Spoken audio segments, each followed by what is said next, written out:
Alright, this is The World Stage. I published it Monday, June 24th, 2013. And just looking over it again, and thinking about, okay, where do I want to take this? Again, I see these connections because it's the 24th post, and it's posted the 24th. The 24th path happens, of the Tree of Life, since you count the spheres and stuff, and then it's like Aleph is 11, Beth would be 12. Well, Nun, the path of Nun is 24, and Death, so it's the path of Death, the Death card, D-E, or Daleth, Hey, Aleph, Teth, Hey is 24, and Kenneth Grant talks about 24 as being associated with the Qliphoth and ufology and Iwas, even though Iwas is 25, but a 1 and it's 20. Either way, it's because the 20, Mem is the 24th letter basically in its higher, in the full value, final value, and that kind of, to me at least, shows Mem being the terrestrial water, and then 600, since it's cosmos, being the waters of space, like the higher water, the macrocosmic water. And so Mem final is 600, and 24, it's 24 or more than 24 times 24, which is 576, so, 600. And it's June 24th, so it's like a 6, another macrocosmic 6, in a way, like being the month. I know that's just looking into it. It's just all these weird connections. And 576 is the Thesoul, soul, or the soul, but then also using a teth for the work of the soul, and then also pneuma in Greek.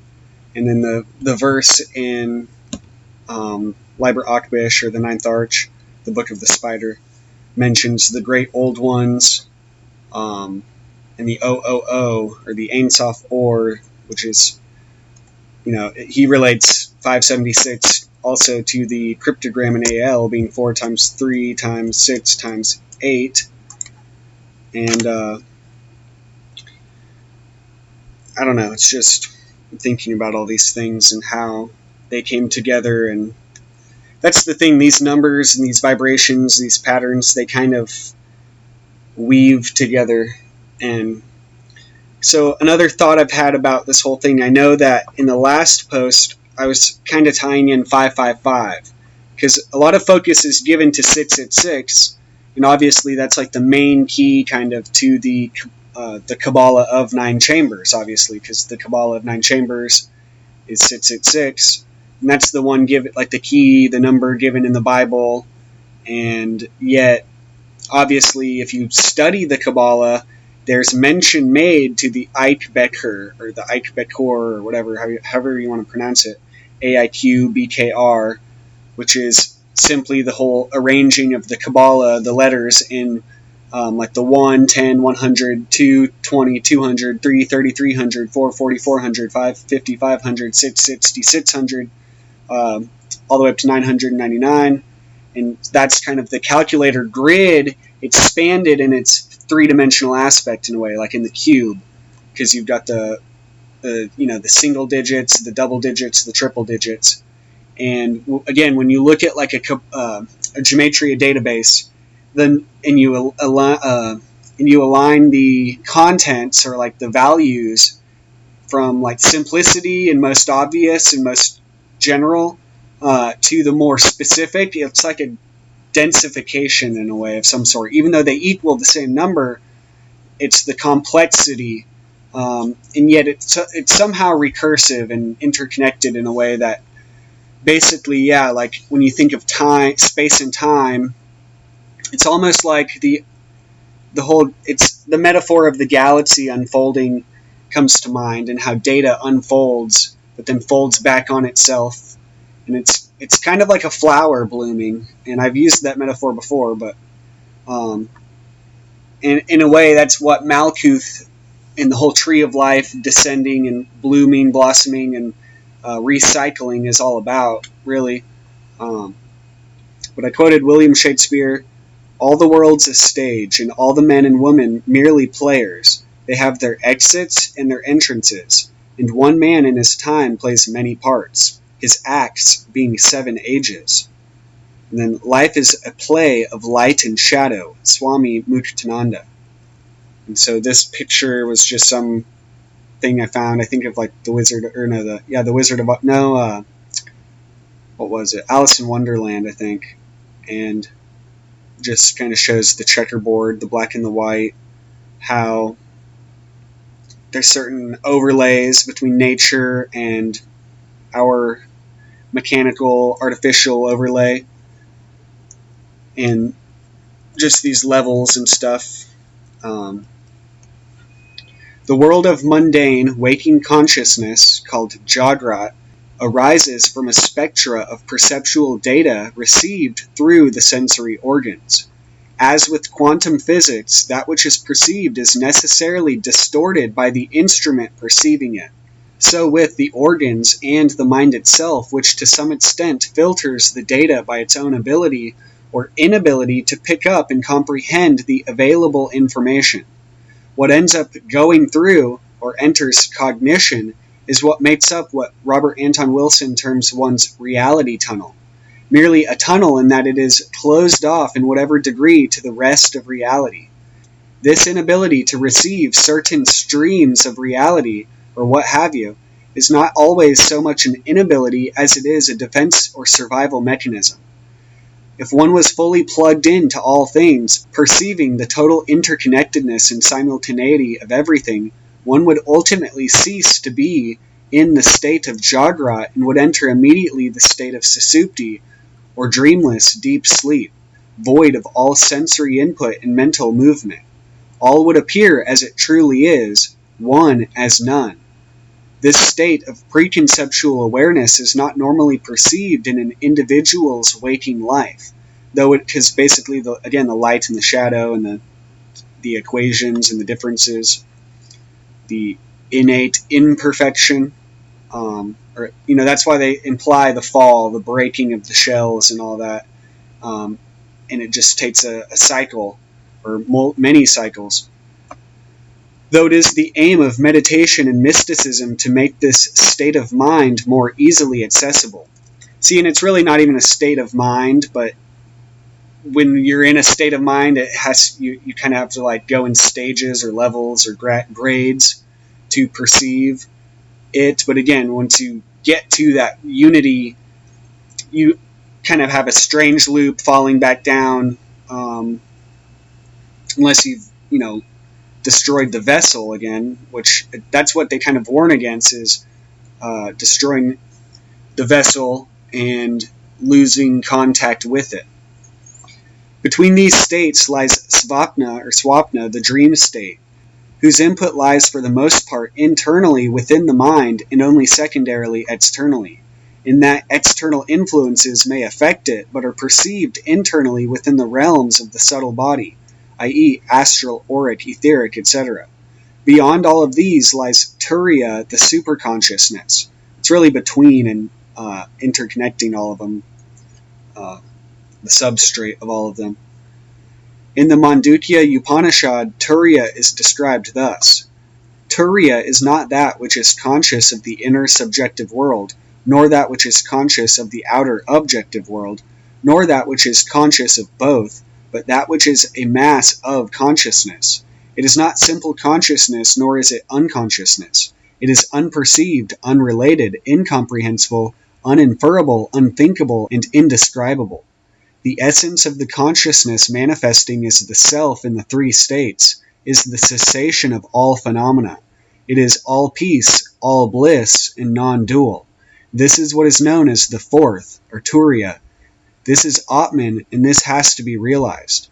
And again, it makes me think of 333 as, again, the 3 states and the 3 grades.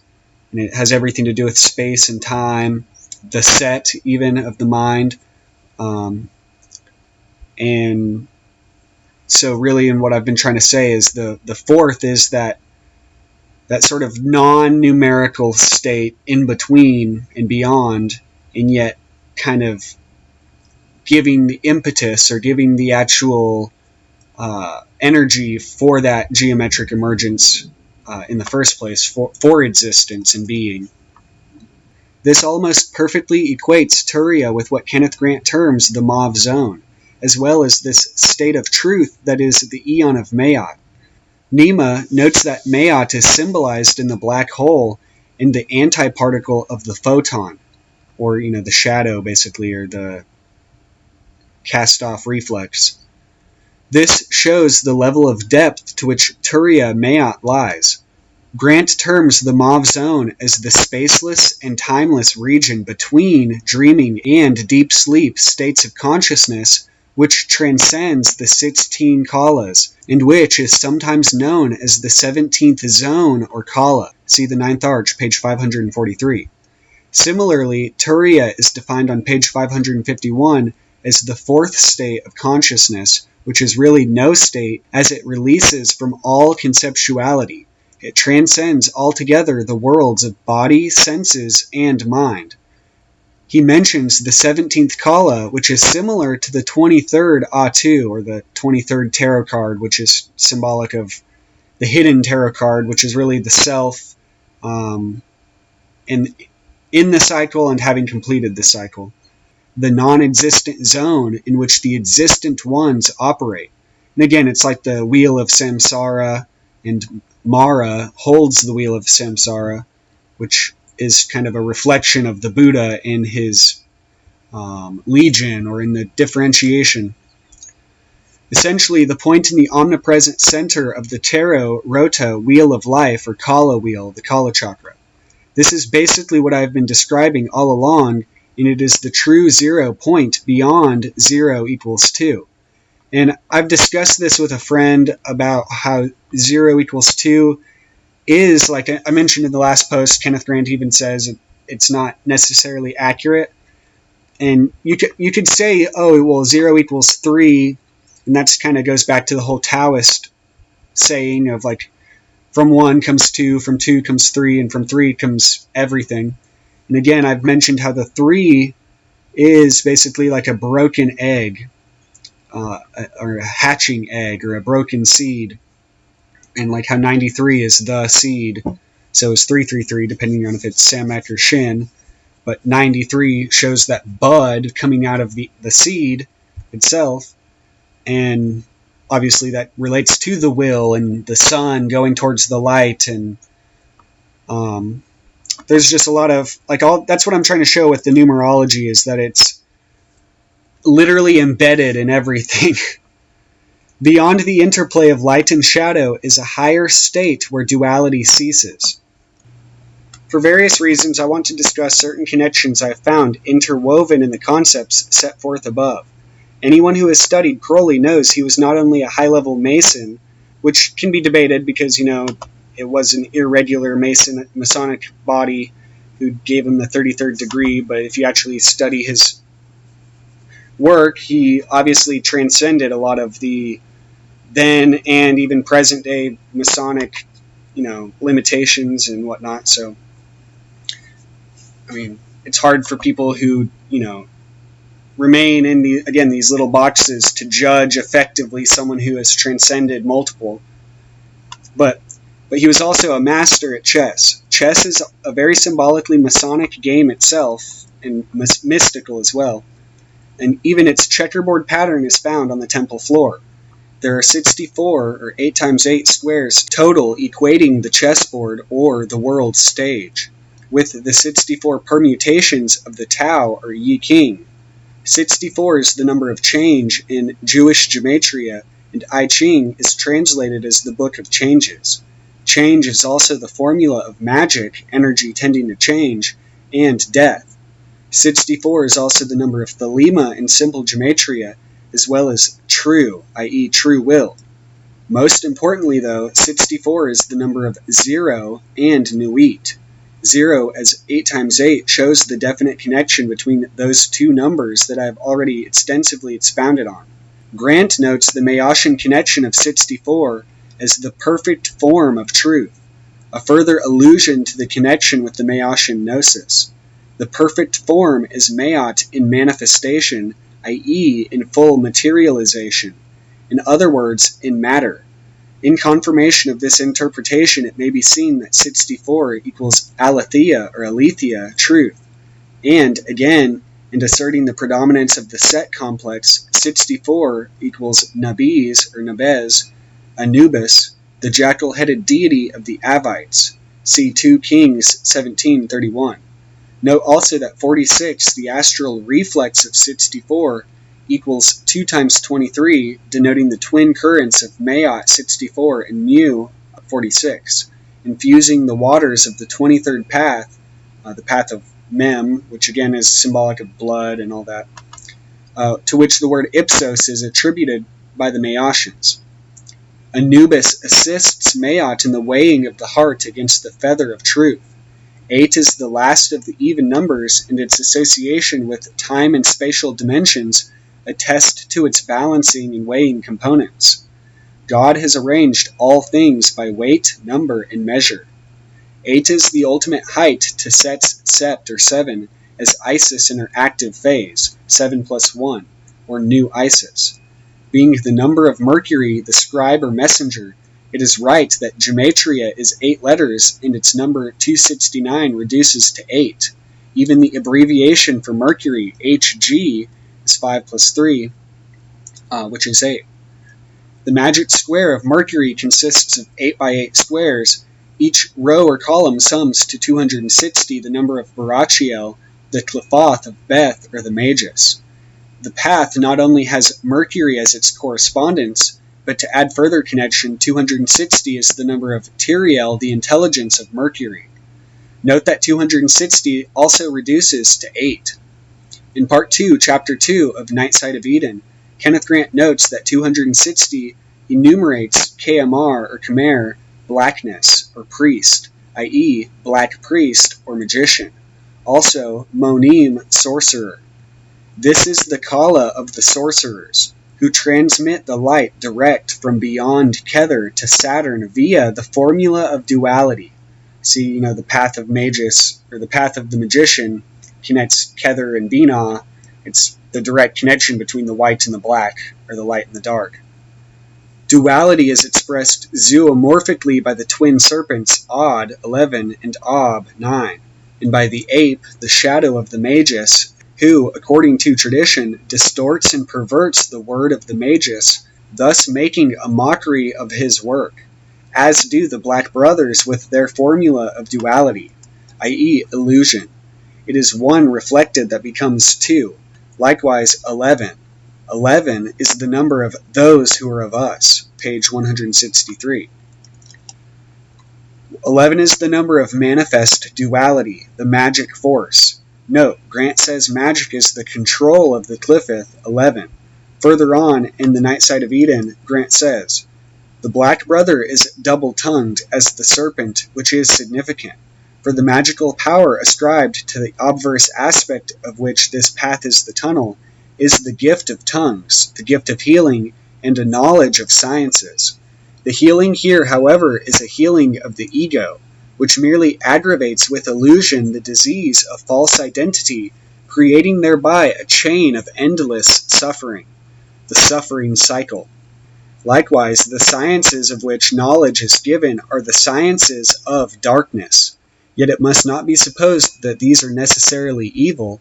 It is merely that in the hands of a Black Brother they necessarily tend to sterility, because directed towards the fulfillment of holy personal ambitions.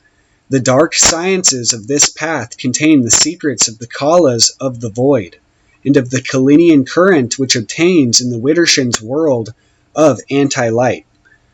This is interesting because the number of double-tongued is that of the double one, or the devil. Diablos equals 387, dilogos, the double word, or the double language. 387 is also the number of the sciences, in that it is the number of calculator, formula, vasp or vaship, astrologer, sorcerer, and astronomy in Hebrew, as well as the Milky Way. In another spelling, the values of the former Greek words are 387, diabolos, and dilogos, which is the number of Magutica, magical, the magician, and Zion, which in simple gematria also equals 64, and Freemasonry. This shows the multiple threads of what this post is about, that of the duality of magic and its manifestation through either the black or white lodges in the world stage, Malkuth the mundane. Knowledge cuts both ways, though, and as Grant clarifies, it is in the hands of the Black Brothers that they tend towards sterility instead of fertility. You can build starships with it, or nuclear wastelands. There is the dove, and there is the serpent. Choose ye well. Referring back to the number 260, it is very significant that it is the number of Lucifer, the light-bearer, the Promethean messenger deity of Christianity, whose fall from grace turned him into the prince of darkness, Satan, once again denoting the dark light currents. Note, Lucifer plus Satan is 621, the fallen angel. The name Lucifer is first used in Isaiah 14:12 as the Hebrew Hallel, denoting the shining one or Venus. Venus is the seventh Sephirah, and the connection between Lucifer and 7 has been made in previous posts. Again, the 7 letters, the 7 colors, the 7, everything in the light realm, the visible spectrum is related to 7. There is, however, a secret connection here. Lucifer in full equals 713, the number of the archangel, the number, and Abaddon, Abaddon the destroyer. 713 holds the secret to which I refer, in that 7 veils the 13 by the fact that 1 through 7 and back out is essentially 13, but the sum is 49, which again summed together is 13 and is 7 times 7, but more importantly containing 13 veils going in and out of the 7. 13 is also the 7th Fibonacci number, not counting 0. This is the alchemical, or the 8th obviously, so that's that connection. This is the alchemical process of the purification of Saturn, or Shabbatai, which also equals 713. This can therefore be seen as a Kabbalistic exegesis of the allegorical fall of Lucifer and the descent of spirit into matter and back. Note that 713 plus 64 is 777. Liberation, which I ended up finding that I somehow messed this up, but anyway, liberation, 777, from the false reality, or world of shells, the Olam HaKlafoth, 777. Saturn, 713, being the lord of generations, time cycles, restriction, limits, and lower energies, along with 64 being 10, the lowest Sephirah, time, myth, Eden, and Genea, generation or age, denotes the eternal truth of change. And again, illusion in Hebrew is 777. Note also that 64 enumerates Adam plus Eve in Hebrew, the prototypical generators from Eden at the beginning of time from the generation myth manifested on 10 or Malkuth. Thus, 777 is the revelation, which is 777, of the Torah code, which is not only found via equal distant letter sequence, which is, the general Bible code of the characters, but also unus in omnibus, omnia in uno, which is one in all in one. So basically the gematria, the hologram. And again, holographics is 777, and cymatics, and there's a lot to 777, and it's weird how basically 555, 666, and 777 denote this sort of expansion. I mean, the whole Kabbalah of 9 chambers really is that expansion, which kind of folds back in on itself in a way. That's why Aleph is 1000. But, I don't know, it's just that for some reason 555, 666, 777, and 888 denote particularly this psychological evolution of man. If you look at the values and the mythology or theology behind it, the theomatics, the pawns on the world stage know little to nothing of their status as such. They know not that the coin over which they battle is no more than an illusion of attainment meant only to get them to do what is needed by their masters. And again, master is 555. Even the kings of the earth, whose currency is not the coin, but the populations or the pawns themselves, hardly know the true source of wealth and the nature of their crown. Their authority is neither divine nor is it just. It is a mockery of kingship. Again, this simulacra. As is the black brother a mocker of the true magus. The true kings of the earth are those guided by the light of the one crown. Those who, again, realize the connection between Malkuth and Kether. Therefore, the kings of the earth shall be kings forever. Librael, chapter 2, verse 58. For that reason, pay no mind to the lowly opinions and assumptions of the slaves, and heed not any false laws that impinge the rights of man. See Liber Oz.